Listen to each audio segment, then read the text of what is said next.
One time when I was living in Dallas, and this was okay. So I had never been to New York City, and Darian always wanted to go. He was fascinated with New York City.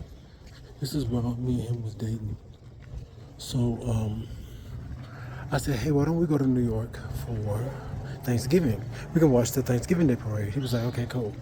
So I hustled up the money, paid for our plane tickets. As a matter of fact, I paid for everything. I paid for the whole trip. We get to New York. We stayed in Jersey City. No, it wasn't Jersey City. It was something else.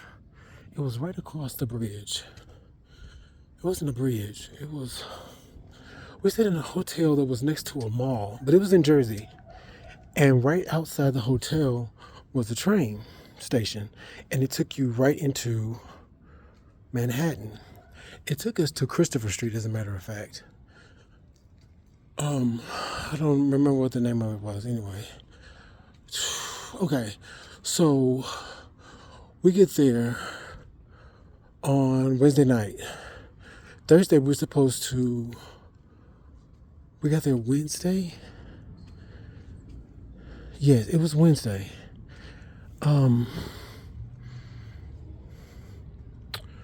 There was a marching band that was supposed to be in the parade. They were in the parade. They stayed in the hotel with us. I remember us waking up. So Wednesday night, we was tired from the trip, from flying, which I don't understand why anybody is tired from flying, but we was. That still doesn't make any sense. But we got there, we woke up Thursday and we was too tired to go to the parade. We was like, we just catch the end of the parade or something. But the band was out rehearsing in the whatever, in front of the hotel. And they was making all this noise. So anyway, right.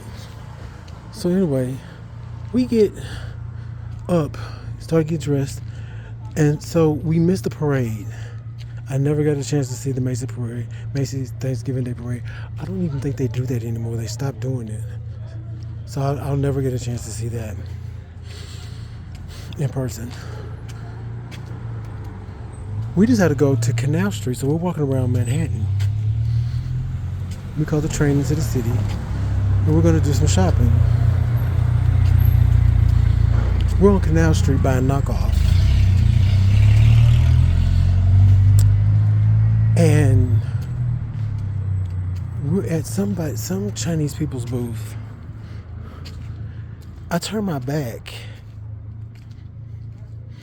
and Darian's like, I hear his voice. I'm gonna go look at some bags. Okay. I turn back around. He's gone. Hey, where you at? Gone. I send a text message. Hey, you okay? I don't see him. He's not responding. What the fuck? Hey. I asked the Chinese man, you see my friend? He was light skinned with the short hair. Oh, your friend, I see. He be back. No. Where's he at right now? He be back. So at this point I'm panicking because at that time it was a movie that had came out in the theaters called what was his name? It was the movie where they had kidnapped his daughter and she was on the phone. She's like, they're in the apartment. He was like, they're gonna kidnap you, but I'm gonna get you back. And then she got kidnapped. Then he went over to Europe and found her, whatever, through some Chinese kung fu CIA shit. So this is the first thing that popped in my head. I said, bitch, if he's gone, if they've kidnapped him. Oh, there was another movie that was out at the same time too. A man and his wife was on a road trip, and they stopped at a truck stop. I think he fell asleep in the car or something. Or he went inside to get something, and when he came back, his wife was gone. This motherfucker on this motorcycle. God damn it.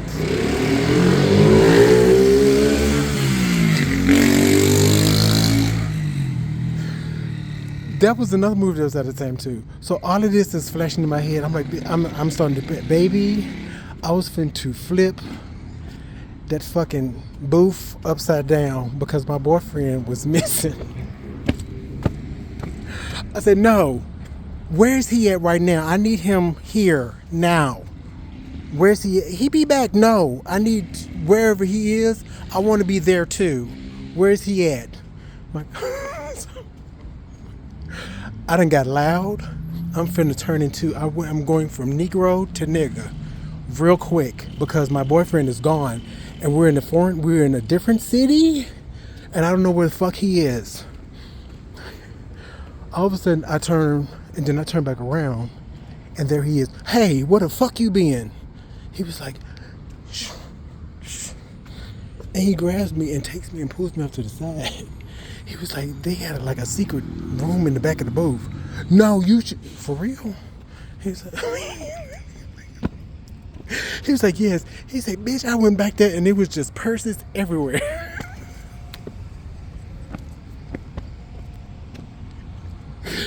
It was purses. He was all kind of knockoff shit, Louis Vuitton, everything. He was like, look what I got. And he showed me the bag. He was like, I was like, I grabbed him by the shirt. Do you understand? I was about to flip this fucking booth over because I couldn't find you. He was like, I was in the back. There is no back. I don't see no back. He was like, yes, they opened a secret door. I was like, oh my fucking God. Why you didn't respond to my text message? He said I couldn't take out my phone. Because if you take pictures, then the police will come over there or whatever. You know, you might send the pictures to the police. For real.